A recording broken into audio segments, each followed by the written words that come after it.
evening, everybody, and welcome to RAMP, Real Access Motivates Progress, live Wednesday podcast. We are so excited to be here with you today, and we not only have a great show tonight, we have some important information that you need to know. We are talking to the Executive Office of the Health and Human Services. So we're going to get right to it tonight because we have a lot of information to cover. So please welcome to the show, Kyla and James. Hi, guys. Hi, Tina. Wonderful to be here. Tina, it's great to be here. Oh, I am so excited to be talking with you guys tonight and having this all go. I cannot wait to get all of this information out to all of our networks. So let's start off with Kyla. Tell everybody who you are and what you do. Hi, everyone. My name is Kyla Walters Clinton. I am the Director of Race, Equity, and Community Engagement for the Executive Office of Health and Human Services. And James, tell everybody who you are and what you do. Hi, everyone. My name is James RIEOHHS. I'm the Director of Strategy and Innovation here at the Executive Office of Health and Human Services, born and raised in Pawtucket, Rhode Island, and happy to be a part of this show today. Oh, I am so excited. James, tell everybody what exactly the Executive Office of Health and Human Services is, in case anybody does not know what they do.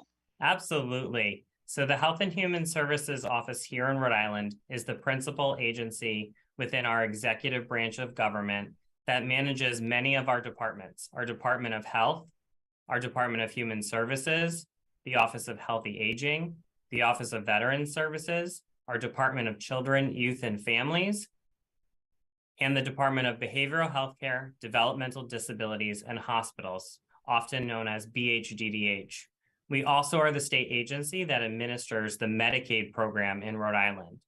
At RIEOHHS, the executive office, we strive to foster and strengthen a community-driven, equitable, comprehensive, responsive, and high-quality health and human services system for all of our Rhode Islanders. Wow, you guys do a whole bunch for a whole lot of people. Tell everybody the importance of why we're here tonight and what we're talking about. Well, tonight we're here to share some really important information for people that are enrolled in Medicaid benefits. Folks that were enrolled in Medicaid benefits before normally would renew their benefits on an annual basis. But due to the pandemic, in order to maintain coverage for all Medicaid enrollees, the redetermination was paused. And so for the last 3 years, people didn't have to renew their benefits. But that is about to change on April 1st. And that process is called the renewal or redetermination process.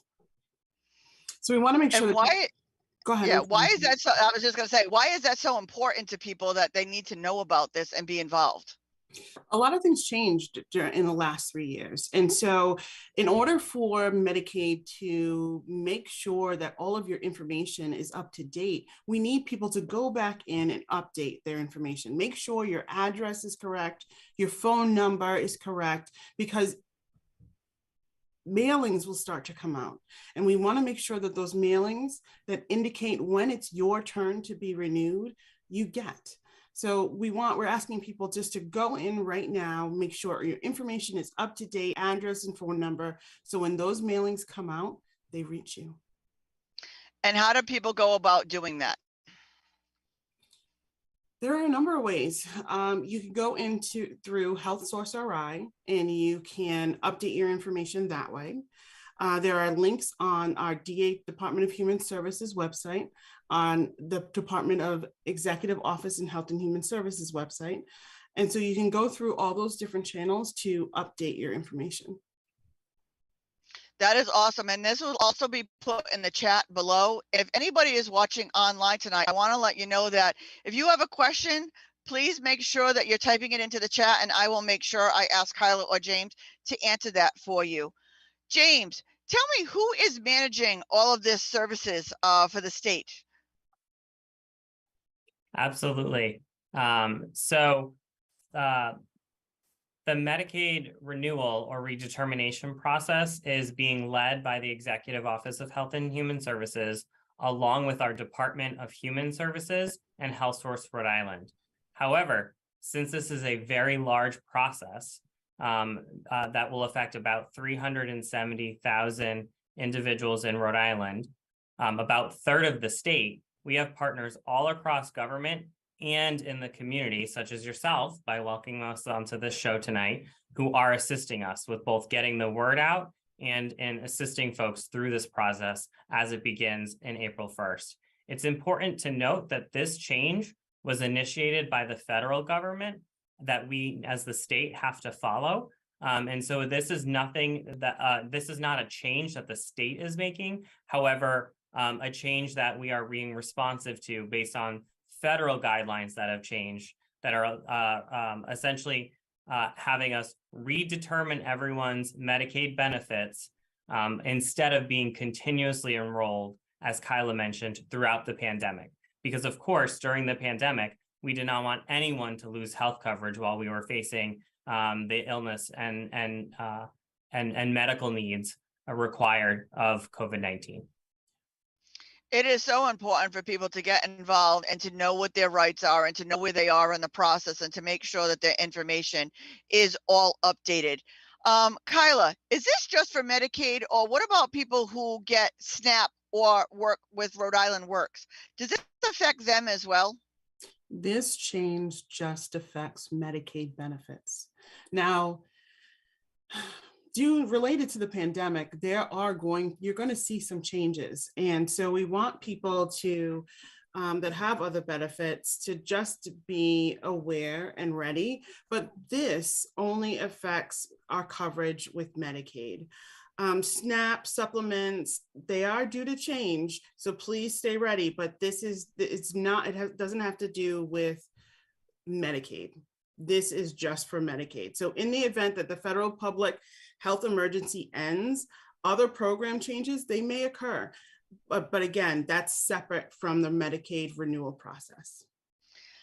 And this is so important. As the new year came and we're in 2023 and it's a fresh new year, you should be updating your information with all of your services and all of your doctors and all of your people. Every time you go to the doctors now, you got to go and update. So it also helps with all of your coverage. So if you get SNAPs or Rhode Island Works or anything, do Medicaid first, but then make sure that you're updating your information on every other service that you receive, because changes are going to be happening and going to be affected. So make sure that you are up to date on all of them. Is that a good process that you two would, stand by? Definitely, Tina. That's a great thing to tell people, to contact their managed care organizations, and make sure that your name, your mailing address, your phone number, your email address is correct. You can access your account and make changes to your contact information via healthyroad.ri.gov or HealthSource RI.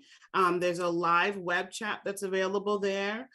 You can click on chat with us and you'll be able to chat with someone, or you can call HealthSource RI, and that number is 1-855-840-4774, Monday through Friday, except on holidays, from 8 to 6.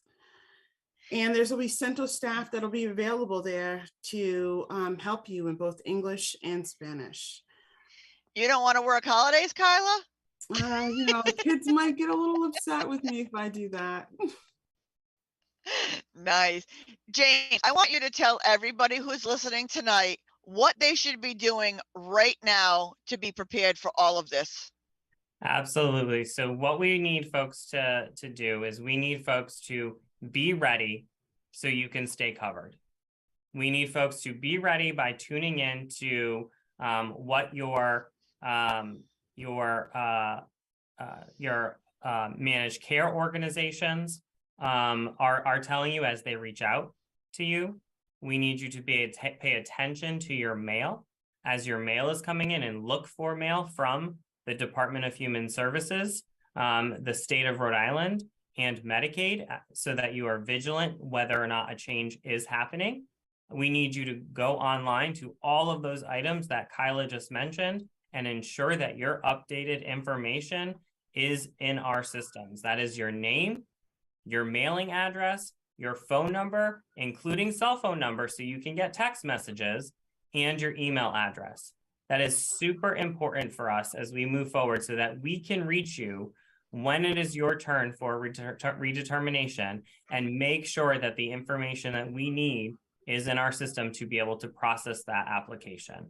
We know that many folks changed places, addresses, phone numbers during the pandemic. And so we need to make sure that that is updated and ready for us so that we can best assist you as clients of our systems. So make sure when you're going through your mailboxes and you're hitting all of those flyers and sale items and everything else that you get, that you're looking for envelopes that say the Department of Health and Human Services. These are important. These cannot be ignored. Do not put them aside.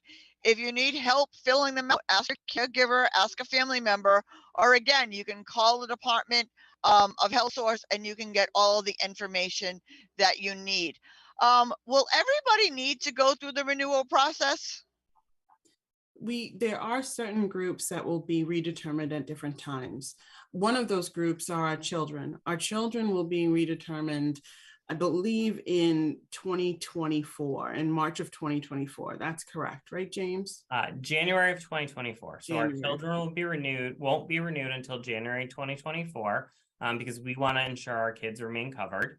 And our SSI enrollees will be renewed through Medicare. And our elderly and disabled Rhode Islanders are likely to be auto-renewed. But again, we'll make sure folks get notices about the processes that they will be going to based on their specific information within our systems. I can't speak for everyone because I'm not on our operations team. However, we do know that there will be some populations that will get specific notices that let them know that they will or will not go through this process at a specific given time. And again, we have a year to renew all 370,000 individuals. So it will be done in groups by months, and we will share that information with clients as their redetermination date is approaching.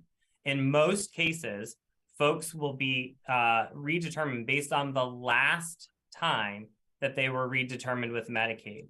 So for a good portion of folks, you may remember going through this process pre the pandemic.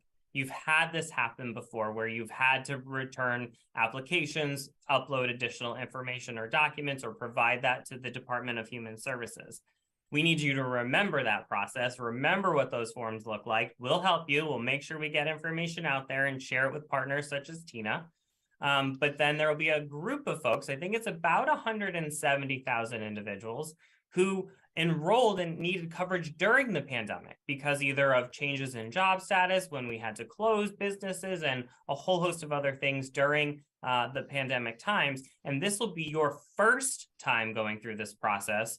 And so we want to get out there and talk with you here today and moving forward over the next several months to remind you what that looks like, preview the information as it's finalized, so you know what to look out for.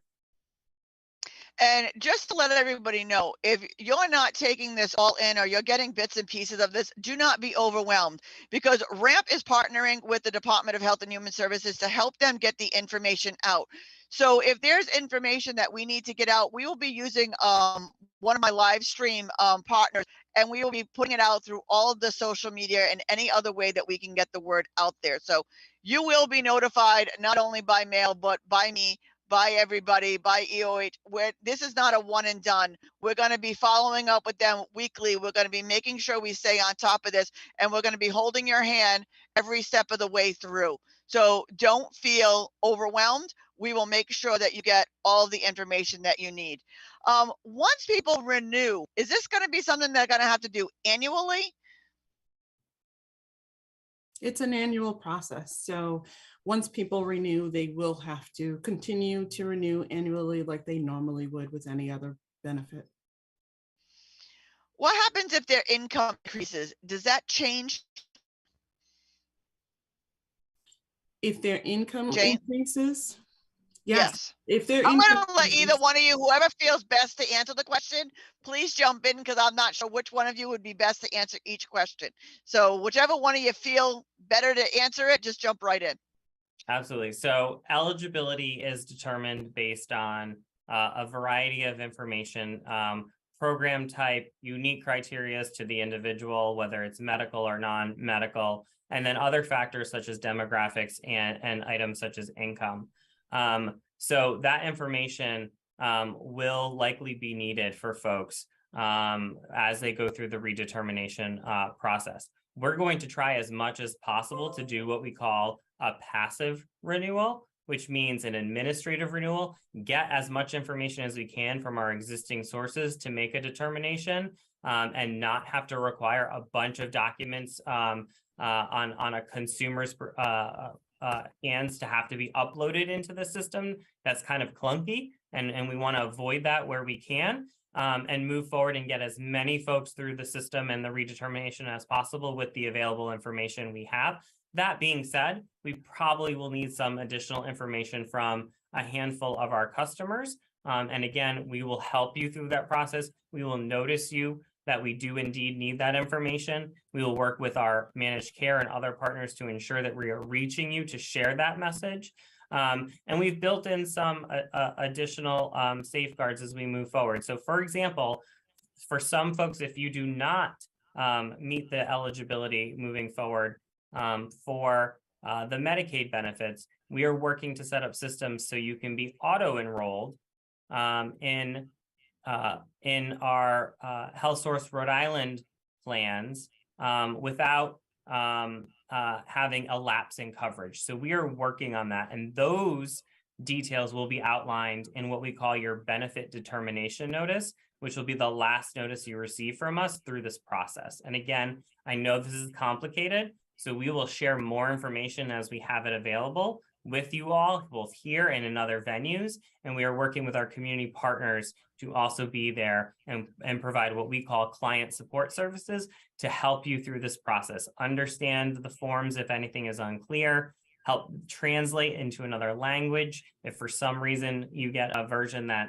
is not in the language that you speak, and also provide assistance in gathering the documents that are being requested. And so we are going to try to do everything in our power to best serve you all as Rhode Islanders. You guys are amazing. It's so good how my audience reads my mind, because my next question to you guys was going to be about fraud. And I'm going to go to one of my customers, my viewers' questions, because theirs is about fraud. How do they know that they're talking to EOHS? Is EOHS going to call them, ask them for their security numbers and stuff over the phone? How do they know that they're being safe and their information is being protected during this renewal process? I would say only deal with EOHHS, only deal with EOHHS, Health Source Rhode Island, the Health and Human Service agencies, or your trusted partner agencies. If you get a call randomly, and it's someone that says, oh, I'm going to help you, all you have to do is pay me a retainer and I'm going to help you get into all the services and update your benefits. It is too good to be true. It is too good to be true. Yeah. And we really want to make sure folks know, if you feel that suspicious activity or just don't feel right about that call, or someone asks you for information like your social security number or your bank account information, that's not coming from us. All right. And so if you learn or feel that way, or learn about that, or questioning a call or feel that way, there are several ways you can, out of an abundance of caution, report these suspected fraudulent activities. That can be done online with the Office of Internal Audit fraud complaint form, and we'll make sure you have that link. It can be done by phone by calling the fraud unit and leaving a voicemail, and that's 401-574-8175. They will process that call and complaint promptly. And then you also can send it to the Fraud Detection and Prevention Unit at 1 Capitol Hill in Providence, Rhode Island. And one thing that I will say to everybody that I always give when we talk about fraud is, if you think the Office of Health and Human Services is calling you and asking you for this information, you don't feel comfortable, tell them you'll call them back. Hang the phone up, don't give them any information, and call the number directly to the Office of Human Service or Health Source. Do not, if you're calling directly, you know you're calling the right part. Do not ask the person on the phone to give you the phone number, because of course they're going to give you a fake phone number. So just hang up the phone and call the office back yourself. And that's how you will also find out and keep your information safe. There are so many different communities out and about. How are you engaging, and how are you worried about not reaching certain populations? EOHHS believes in the power of partnership. And through that vein, with the support of these wonderful partners that we have in the community, we're going to do our best to reach and communicate with as many folks as possible. And, you know, when we think about that, we're really thinking about how concentrated Providence is and how many resources there are here. But if you go north and you're going into our borders, some of those places don't have health equity zones. They don't have the Center for Southeast Asians. They don't have the resources that we do in Providence. So we are definitely making sure that we connect with partners all throughout the state. This is a national issue. So the fraud point that you brought up is really important. And so we really want to make sure that we communicate with all of our partners so that they can help the community stay aware, be ready, and stay covered. And here is my plea to all of your partners and anybody who has a stake in this. If you are a community leader, a nonprofit leader, or you think that you're dealing with a population that may not be targeted or touched, or reach out to the Department of Health and Human Services. Offer your services, offer to reach out to them and say, hey, I want to make sure we get it to my community in their language, the way they get it, the way they see it. Reach out and become a partner. We're only going to do this together. We are stronger together, and we all need to reach out. You're not being forgotten on purpose with this huge project that they're taking on. Something is going to miss. It's always the way, but don't take it as in you're missed and forgotten and just cry about it. Reach out and say, hey, we don't want to be forgotten. We want to step up and make sure that our community is being targeted. So help them to empower you, to empower your community to step up. James, give us some other ways that you can empower partners to step up. Absolutely. So I want to also just say we are focused on some of our key populations who we know might need assistance, and we know. So if you are a partner that works with our high density communities, as we experienced in COVID-19, are a member of the BIPOC community or lead a BIPOC led organization, work with our refugees, children and mothers, our elders, individuals with disabilities, those who have behavioral health or substance use conditions, those who were recently incarcerated or who are unsheltered or homeless. We need you. We need you to come to the table. We need you to help us reach these populations who we know will need help and support through this process. Through our communications and outreach plan, we are engaging with leaders and community partners in each of these populations, but we want to know who we're not engaging. We want to engage you authentically from the start. And that's why we have Kyla, who is our engagement specialist and director on here today, because that's critically important. Other things that folks can do is make sure they share the information. If you know family members or you know others who are on Medicaid, help them be ready so they can stay covered. Share that information. Make sure that they know what to look out for fraud. I know personally, my mom is since deceased, but I used to worry about that for her. And I used to think about, when a call would come in, whether or not it was someone phishing or scamming, and try to put that protective lens on myself, just as her son, and watch out for her and her benefits as she was going through her cancer treatment. That's something we all need to do. If you have folks or friends that maybe are homebound, maybe don't get out of line, are not technologically savvy, they might need your help. They might need you to come over with their laptop. Again, everybody needs to make those decisions on their own and trust those folks with their own information, and safeguard that. But that doesn't mean we can't be helpful neighbors, friends, family, and help one another through this process. And I truly hope that folks will do that. I know, Tina, I believe you have cards that you have in little packets that have emergency medical information and other things on that. Now's the right time to update that too. Let's do it all at the same time. To your point earlier, this is how we have to moving forward. And then I'm just going to need everybody to remember, you're going to have to be ready every year, because we're going back to the old way where you're not continuously enrolled in these benefits, where you get redetermined every year as we move forward. So once you get through this process and you have that sigh of relief, I hope, that you remember that we have to do it again.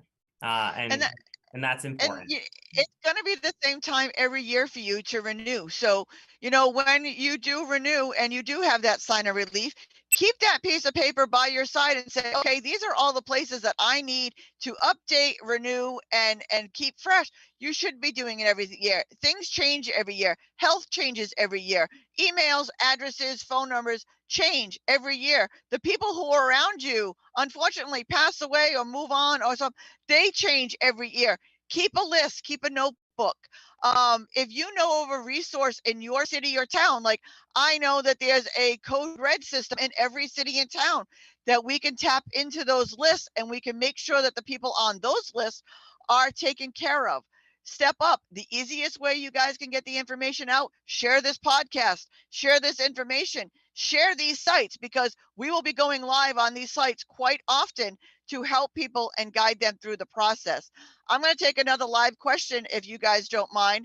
And one of them, James, you touched on a little bit, is what are you doing about the homeless population with all of the unsheltered and unhoused? How do you make sure that they're being taken care of? Kyla, do you mind if I take this, since this is a passion of mine? All right. So working in collaboration at RIEOHHS with our Department of Housing and many other partners, we feel very strongly in offering the supportive services that we need to our unsheltered populations. And thanks to the incredible leadership of our Acting Secretary of Health and Human Services, Anna Novaish, we partnered with the Department of Housing, for example, to open the warming station that is available at the Cranston Street Armory. And part of that is making sure that we work with those partners to get those folks engaged in their coverage and benefits, and understand the changes that are happening. Because if they've moved around a lot, we're not going to have their updated information. But now we have a place, we have an address, we know where we can find some folks. And so we are actively pursuing the ways that we are partnering with folks like that. The other part of my work is working a lot on some of our epidemics, such as overdose. And we have street outreach and harm reduction and outreach partners who go to serve these populations day in, day out. And we're going to bring the message to them. And we're going to help ensure they have the resources to help others that are out in these spaces, to ensure that they are updating their information and getting the documentation that is needed. And again, in order to not lose that essential health coverage. And so we are working, that's just one example of, with existing partners, existing systems, existing places or hubs for some of our most vulnerable, to make sure we do this right. Yeah. And as soon as Miss Tina gets out and about again, she's going to be going to all of those places, handing out her red bag so the homeless can have all of their medical information on hand with them at all times. So no matter what happens or where they go, they're going to make sure that they get taken care of. I can get some partner to come down to my house and pick them up. They can get out sooner, but that is one of our goals. Because, I used to help when I was out and about helping the disabled. There was a camp of 9 people, all in wheelchairs, all homeless and housed together on the streets. So every population is out there, every person, nobody is immune to it. Nobody wakes up and says, today I think I want to be homeless, so let's go try this on for size. So help everybody out. We want to make sure that everybody gets taken care of, everybody is accounted for, and every life matters. We need to make sure that we're touching everybody. Kyla, give everybody again how they can get in touch. I want to do it a couple of times throughout the show. So tell everybody where that they can contact to update their information on their own to get the process started. So you're going to be able to go to healthyroad.ri.gov, Health Source Rhode Island, and use their web chat, or give them a call at 1-855-840-4774. Monday through Friday, and you'll be able to contact an assistant that can help you in English and Spanish. You'll be able to meet with someone at DHS offices, and those offices are throughout town. You can find locations on our website. You can go to the EOHHS website to find links there if you need to find links there. And I think that is all the places right now where you can log on and get some support. And Well, I have a one follow-up more- question. I have a follow-up question to Kyla from one of our guests. They want to know if it's not English or Spanish, how do they get the information, or how can they get helped if it's not English or Spanish is their language? I think that's really where a lot of our community partners are starting to come into play. So if you are someone that accesses Dorcas International, that is a great place for you to go to start to begin to go down this process. We're going to have information translated and out to folks, but in the interim, use those community partners that you already trust, that already help you navigate these spaces to be that trusted partner and help you manage and understand what's going on.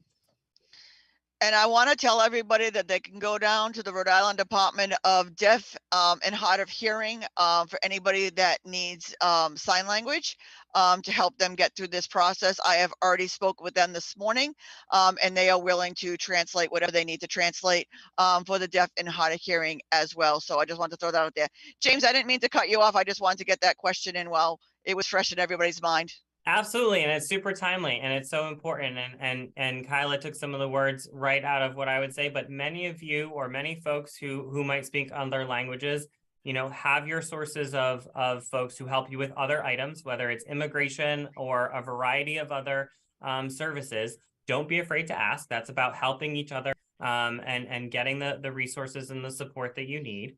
It's also about making sure that if you have folks that come in and help you provide care, whether it's a home care individual, a community health worker, or someone else, a case manager that's working with you, don't be afraid to ask and show them this and see what type of supports our providers can provide. We will be messaging to our provider audiences as well, so they are aware of these changes and how they can support.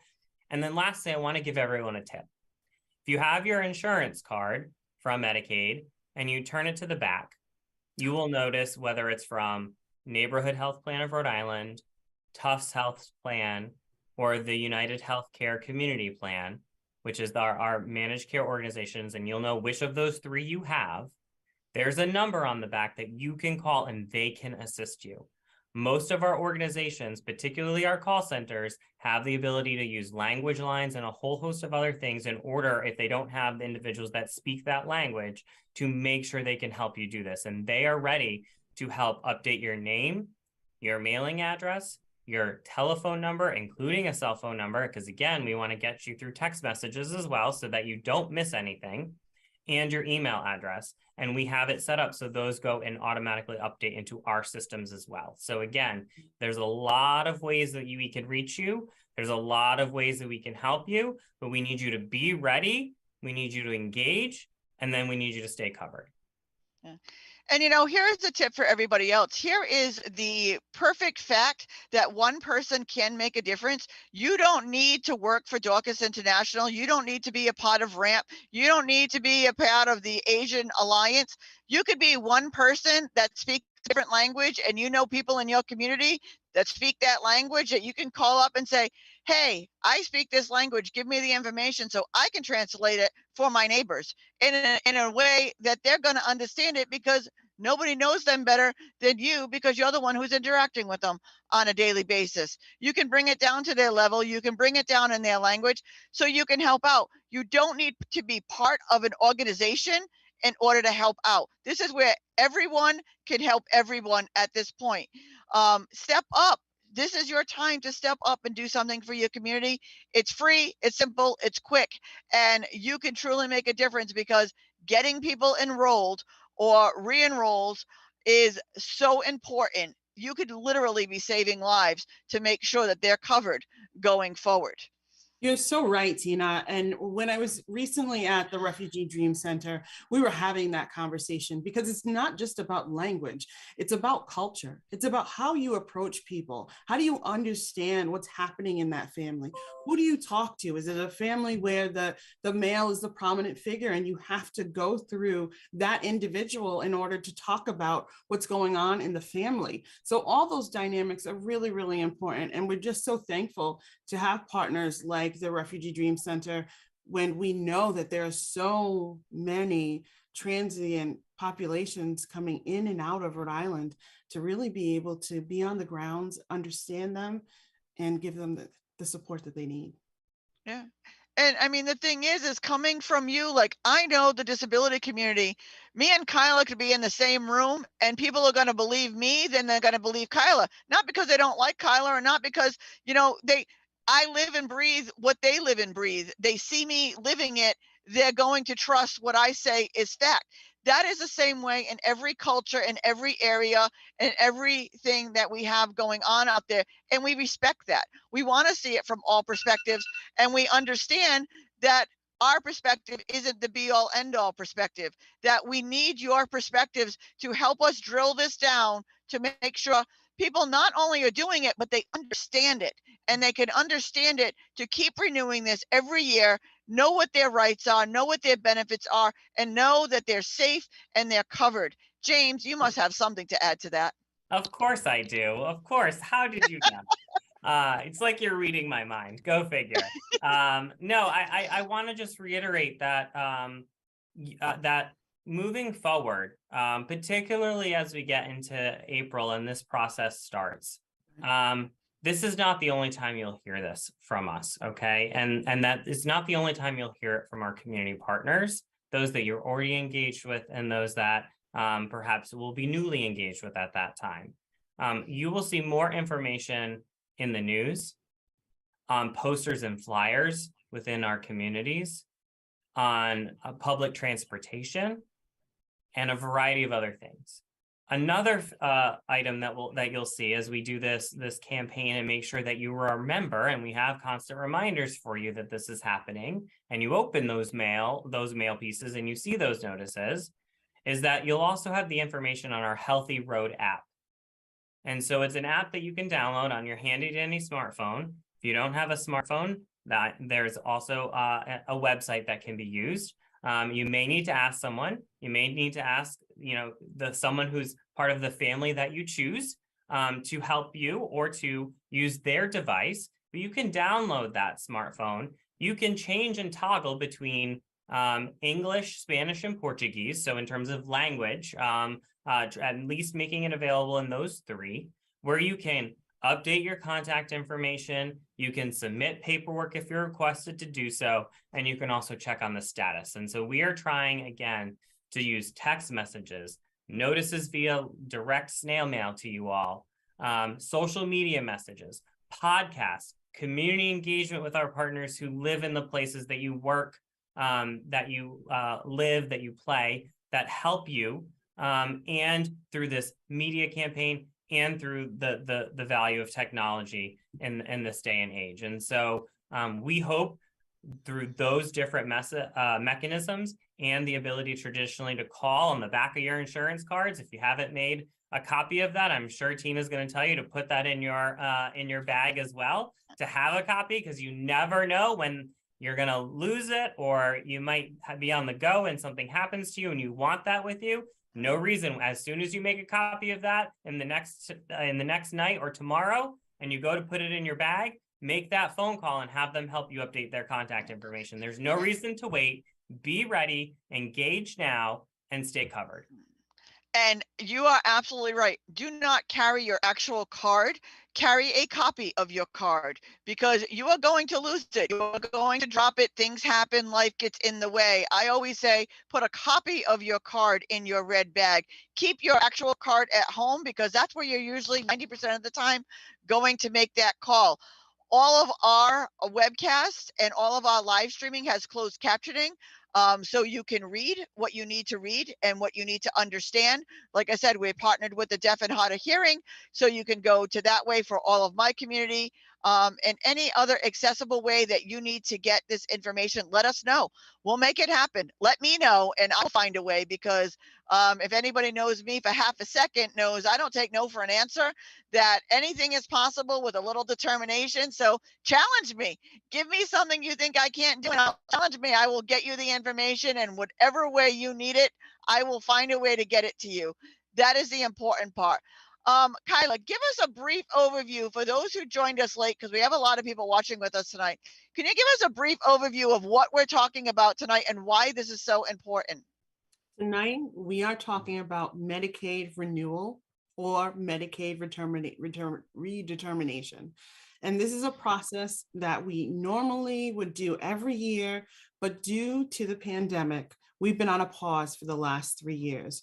The federal government wanted to make sure that everyone stayed covered throughout the pandemic. And so that's why this was on pause. And as we start to come out of this pandemic, we want to get ahead of the game and make sure that we start to renew people so they can keep their coverage. So that means for the 350 to 375,000 Rhode Islanders that are on Medicaid, we want you to stop, update your information with your managed care organizations, with our Health Source Rhode Island, any way that you can get your address, name, phone number, email updated within those systems of care so that you can stay ready, get ready, because this information is going to come out, and you get the information as it comes out and it gets delivered to you. And you'll be able to find out from there, you'll get a letter that tells you when your renewal process will start, and you can start going through the process. One of the other things that people should know is that children and folks that are on SSI will be redetermined in a year. And so we want to really focus on our at-risk populations, our single adults, our populations of communities of disability, formerly incarcerated, our elderly, our mothers. We want to make sure that we reach out to people that are substance involved, that are without a home at this time, and really make sure we have a way to contact them, deliver the information that they need, provide them with the resources that they need so they can remain covered. It's just so important. James, I have a quick online question for you, which confuses everybody. Somebody would like to know if you could give a brief synopsis of the difference between Medicare and Medicaid. So Medicaid is predominantly administered by the state, whereas Medicare is that federal insurance provision that is provided. There's a small grouping of folks who have both Medicare and Medicaid benefits, but the majority of folks that we're talking about here are those that are Medicaid, that are our state-provided health insurance, some of which do have an overlap with Medicare. And so, for example, as Kyla mentioned, those who are on SSI, those will be redetermined through Medicare, and we'll be focusing on our Medicaid population. Again, the best way to look at that is take out that insurance card that you have, flip it over to the back. If it says Neighborhood Health Plan of Rhode Island, Tufts Health Plan, or United Health Care Community Plan, you know that's a state of Rhode Island Medicaid plan. And you can call that number on the back, and those individuals at those call centers are ready to help you update your contact information so it is in all of our systems so we can reach you when we redetermine.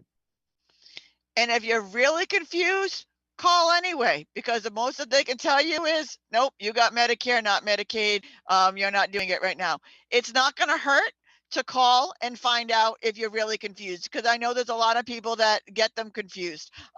So you know what? When in doubt, make the phone call. It takes 5 to 10 minutes. Make sure it happens. Make sure you're covered. Just make the call. James, what else can people do right now? I want to recap that for those who joined late. I want to make sure that they know what they could be doing right now to make this an easier process. Absolutely. So we want folks to be ready so we can keep you covered. And the way that you can be ready is by listening in and being aware of the messages that will be coming out from the Executive Office of Health and Human Services, the Department of Human Services, and HealthSource Rhode Island related to this effort. Be ready to keep checking that mail in March and April and moving forward for those notices that you'll receive that will tell you when it's your turn to be redetermined and whether or not there's any additional documentation that is needed from you. Check those text messages to see if you've got an alert that comes from us as we move through this process. Make sure to never share your Social Security number, your bank account information, or other personal health information that we as the state will not be asking for as part of this process.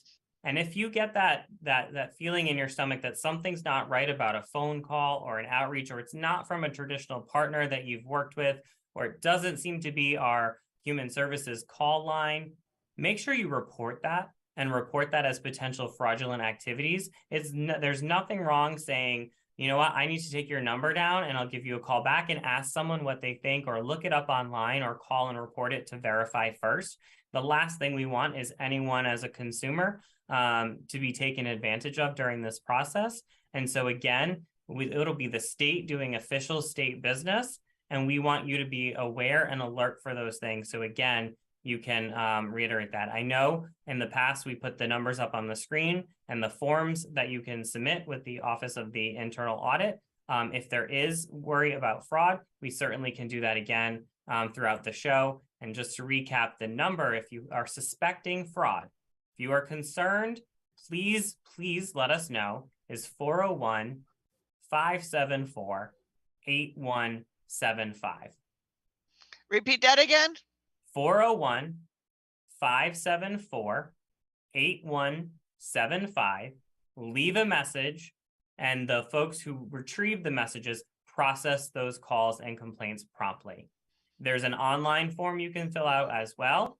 We will make sure you get the link, and you can also send mail to the Fraud Detection and Prevention Unit at 1 Capitol Hill in Providence, Rhode Island. And if you forget all about it, just reach out and message me, and I can get in contact with these two beautiful people who are not only my colleagues, they are my friends. So I can haunt them and I can say, I need this form, I need that form, which they probably already going to send me. So that way I have them readily available. So just message this podcast. And we will make sure that we send out all of these forms. I will post them on my websites. I will post them on all of my social media. Again, we're here to hold your hand. We're here to help you through the process. We don't want to make it confusing. And if you get your letter and you know you have elderly neighbors or disabled or an encampment near you or whatever, reach out to them. Make sure you're helping them and you're guiding them of what they need to do. Write it down on a piece of paper and give that information to all of them as well. Be a good neighbor. Here is your chance to, put your karma in the right direction and be a good neighbor. Write it down and bring it to your neighbor. Bring it to an encampment. Bring it to somebody that you see that you think may not have the technical skills to do this online. Give them the phone number. Make sure that they have all the information they have. Be a guidance. Everybody can be a guidance. One person can make a difference in this process. Now that we're nearing the end of the show, since I started with you, Kyla, I'm going to start with James on this one. Give us a 1-minute wrap up, James, of why this is so important and people need to do their job. Okay, so since the pandemic, we have had anyone who has been on Medicaid continuously enrolled in their health insurance coverage because it was vitally important that access to that coverage remained throughout COVID-19 in the event you had medical needs, in the event that you had to see the doctor and were feeling ill. And moving forward, the federal government has instituted a change. And so starting April 1st, 2023, so not that long, not that far away from here, we will be having to redetermine eligibility for all 370,000 individuals on Medicaid here in the state of Rhode Island. And so we need you to update your contact information via a variety of mechanisms that are available to you so we can reach you at the right time so we can keep you covered. That is the bottom line and the most important thing for us to work on together and for you to work on with all of those folks that you know on Medicaid to help them be ready to stay covered. And all of those links are in the chat below. So again, just share this podcast and all those information will go along with it. So like I said, if you do nothing else, share this podcast because you never know who on your timeline needs to see it. Kyla, here is your spotlight, my friend. Give us your 1 minute wrap up of why people need to engage in this process. We need to keep you covered. As you know, there are things that keep coming at us. It's like we can't get away from navigating this world in these small mini pandemics. So it is important. It is very, very important to make sure that you continue to stay covered and you stay involved and you stay connected and be a good neighbor, like Tina was saying. So please know that we'll be back. We're looking forward to coming back in March. We'll bring a couple of other partners so that you can hear more about operations and you can find out some other information that you might need if you are a partner and need to be involved. And don't let this go. Don't get the notice in the mail and put it aside and don't deal with it. The first thing you can do is to make sure that you have your information updated. That's easy. That's your phone number. That's your address. That's your email address. Those are simple things to do. Don't feel like this is overwhelming or burdensome. The state has been able to get a lot of information from a lot of other sources that have your information that's updated. So you might just need to clarify a couple of things. It might not be that serious. So just attend to it. Don't put this aside. This is something that you don't want to do or wait to do. And again, we're not a one and done. We're going to be doing live streams. We may go twice a week where we go live streams just to make sure and do it a 20-minute live stream just to make sure people are being covered and every community we want to touch. They do not want to leave anybody out. This is a big process. Nobody is being left out on purpose. We need people to step up, tell us about your community, and let us know how we can help your community. Don't sit in the background and, think that you're just being forgotten on purpose. That is not the case. This is a big process and we want everybody to be a part of this. So everybody step up, be a voice, be a leader, be a helper, put your karma in the right direction. We all need that. Do the right thing, be a good neighbor. I can't stress it any more than that. Thank you guys so much for being a part of this tonight. This is vitally important information. I'm so glad that we are getting it out to the masses tonight. And like I said, I will be seeing you guys regularly. So, you're going to be haunted by me. So be forewarned. But we're in this together and together we are stronger. So thank you guys so much for taking the time tonight and sharing your knowledge with everybody. Thanks, Thank you Tina. so much for having us. And remember, everybody, start opening your mail. Open your mail so when you get those notices, you are ready to engage. And don't wait. Call your insurance company now. Let them know that make sure your address is up to date. Don't wait. Yeah, make a notebook. Put all of this information in a notebook so that way you can do it every year. Be a leader. But thank you guys so much. And as always, I am going to invite everybody back. Not next week. We're taking a week off because I will not be around next Wednesday night. But make sure you're coming back the following Wednesday, same time, same channel, and making sure you're getting all the information. Follow RAMP, follow me, follow RIEOHHS, and to make sure that you're getting one of these live streams to your communities to make sure that we are covering everybody. And as I always say, don't just sit there, make a difference. Have a great week, everybody.